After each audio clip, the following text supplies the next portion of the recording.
If you're self-employed and you feel like you're just working crazy hours every week, you're feeling super overworked, but you're just still not seeing results, I feel you. I've been in the same position, so I decided to do something about it. And what I did is I tracked my hours for a week. I tracked where every single second, every single minute of my week was going, and then I basically have myself on a PIP, performance improvement plan, for the next 90 days to kind of get my shit in order and make sure I'm focusing on what moves my business forward. So in this video, I'm going to walk you through those results. I'm going to walk you through the plan I created for myself, and then we can talk about how you might be able to apply that to your business to be more balanced and profitable. So let's look at the...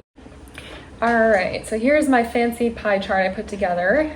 This is a week of work here. And if you do all the math together of the hours, the percentages here, I am spending 89% of my time in the business and 11% on the business.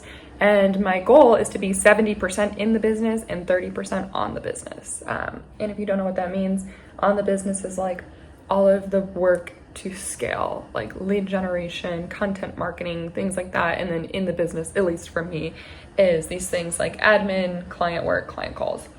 So yeah, this is not ideal. So let's go to my, again, not very fancy slide deck of how I plan to turn this around.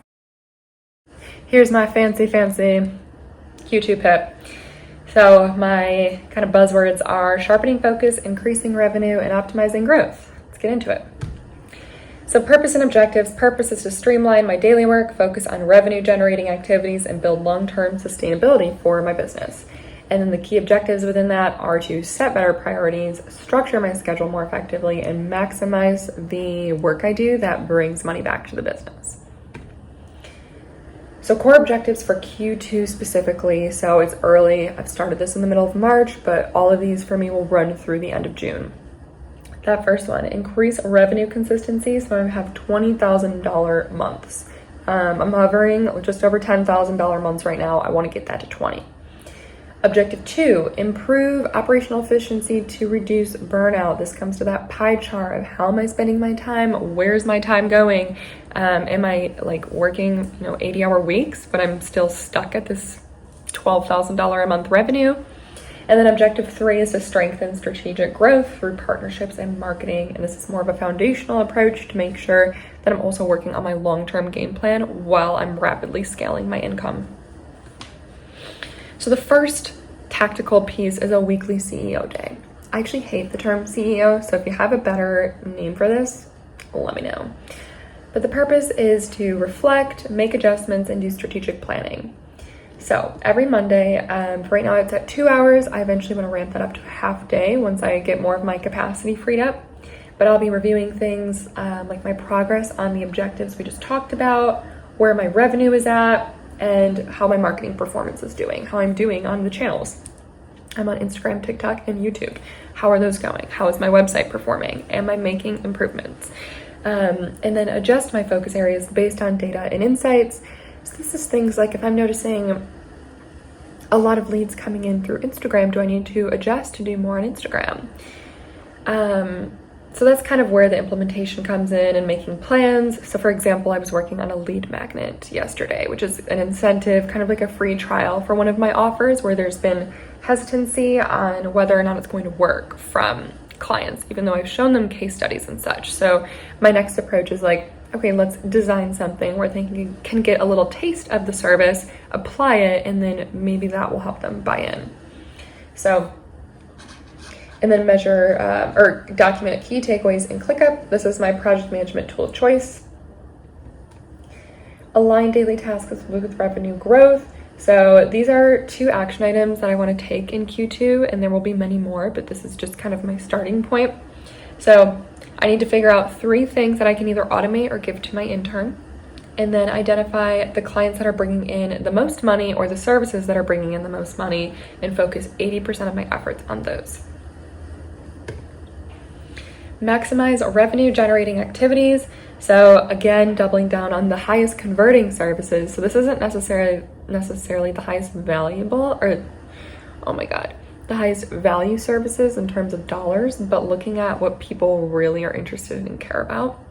And then refining my sales and marketing efforts, This is something I've been working on throughout Q1 of like where lead generation is really hard for me. So where are my leads at and how can I best talk to them to get them to purchase? And then automating or delegating those low value tasks. So that will help that pie chart start to tip towards the 30% on the business, 70% in the business. And then measurement is a monthly review of service profitability and conversion rates. Next is staying engaged with market trends. So this is, I need to work in feedback loops with my clients. This will help me also inform my content in terms of like what people are looking for. Because, you know, if you're in business, you know that can change just based on the month, based on where the economy is at. And then doing industry trend analysis, attending events strategically. So I'm going to one tomorrow, which is the PM Expo, but making sure I'm showing my face at some of those, but only events that make sense from a strategic standpoint. Doing competitor analysis to make sure I'm constantly differentiating my brand against others in the market, and then tracking those insights and making sure that I implement them in the strategies aforementioned. I think this is almost the last one, is developing that CEO mindset. Again, I hate the word CEO, so let me know what word I should use for that. But having better boundaries when I have work coming to me and being more comfortable saying no to clients that just don't align. Like if they don't want to pay my prices, if they don't believe in the services that I'm offering, and saying no to distractions. This is more outside of work or like taking on ad hoc work here and there. I would consider that a distraction more than a profitability strategy. And then protecting my energy for high value decisions. This is a big one. I feel like my energy is very scattered right now. Like I just feel like I'm flailing a bit. So doing a better job of protecting that and making better decisions for my business. And then setting bigger goals with measurable benchmarks. So basically stop playing small, which is something that I've definitely been doing for a while now. And that is it. So I hope this inspired you to make some profitable, high value, high impact changes in your business. If you've been feeling similarly to me and kind of struggling when it comes to, you know, hours put in versus value got out.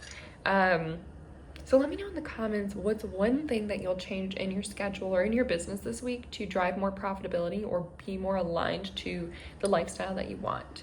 If you found this helpful, hit subscribe, give me a like. Likes are amazing. That really does help me in the algorithm, and subscribing, of course. I will definitely be posting updates on this to kind of, you know, check in if people are interested in this whole healing burnout series.